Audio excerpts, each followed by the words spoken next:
sejam bem-vindos a mais uma aula do nosso curso e hoje a gente vai falar sobre CSS. Essa é a nossa primeira aula do módulo e a gente vai aprender quais são os 3 tipos de CSS que a gente pode usar no nosso documento.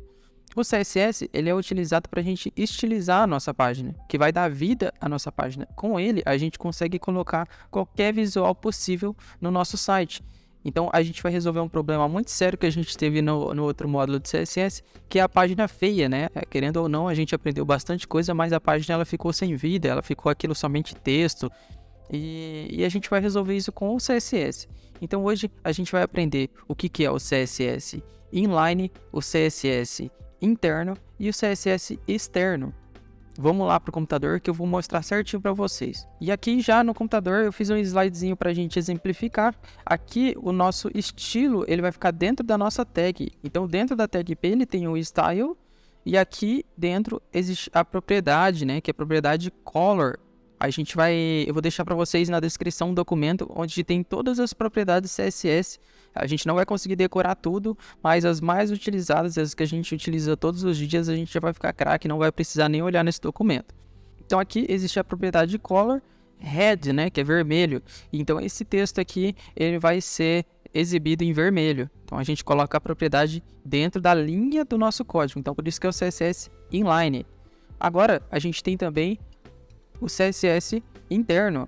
E o que é o CSS interno? Ele fica dentro também do nosso código, porém ele fica dentro de uma tag style, dentro do nosso head, tá? Então aqui no head a gente vai adicionar uma tag style e os estilos vão ficar ali dentro. Então aqui eu defini que na tag P de parágrafo ele vai receber uma cor red, vermelho. Então o que é a diferença entre o CSS inline e o CSS interno? Vamos supor que eu quero colocar 10 parágrafos com texto dentro e eu quero que todos tenham a cor vermelha. Eu vou ter que colocar esse style color red em todos os parágrafos. Então isso aqui vai me gerar um trabalho excessivo. Todas as coisas que eu quiser alterar, eu vou ter que vir linha por linha e ir modificando. Vamos supor que eu tenho um código de 1000 linhas aí e eu quero alterar a cor de todos os parágrafos. Eu vou ter que vir parágrafo por parágrafo e substituir esse red pela cor que eu quero. Então isso aqui não é algo que a gente vai utilizar sempre. Isso aqui, o CSS inline, a gente vai usar em casos específicos.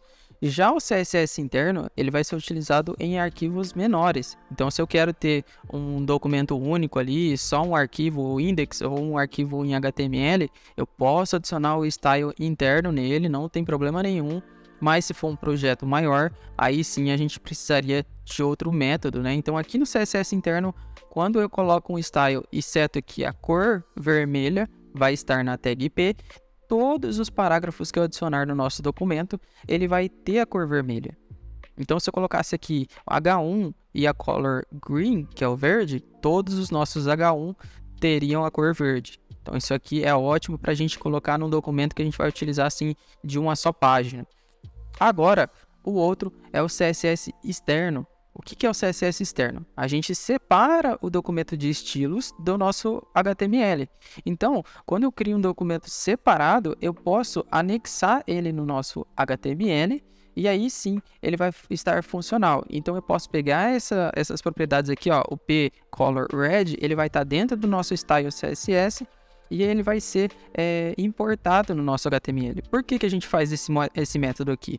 Por causa que a gente pode incluir esse arquivo dentro de vários documentos HTML. Então, se eu tenho um site que tem 10 páginas e nas 10 páginas eu quero fazer uma alteração no título, pensa, eu vou ter que em todas as páginas com CSS interno, eu teria que abrir todos os HTML e teria que ir lá no head e alterar propriedade por propriedade de cada uma. Já com o CSS externo, a gente só edita no arquivo CSS e ele já funciona em todas as nossas páginas. Então, se a gente tiver 100 arquivos HTML com o H1 na cor verde e a gente vai lá no nosso style e altera o H1 para a cor vermelha, nossas 100 páginas vão estar com a cor vermelha. Então, isso aqui também é para a gente otimizar nosso tempo, para ficar mais fácil. O mais utilizado é o CSS externo. Mas, se for um projetinho bem simples, no caso, uma landing page, aquela página única, a gente pode utilizar o CSS interno sem problema algum. Então, nas próximas aulas aí a gente vai colocar a mão na massa. Essa aula aqui foi mais para especificar, para mostrar para vocês como é que funciona, quais são os tipos, e a gente vai ver isso aí na prática dentro do VS Code. Espero que vocês tenham gostado dessa aulinha e até a próxima.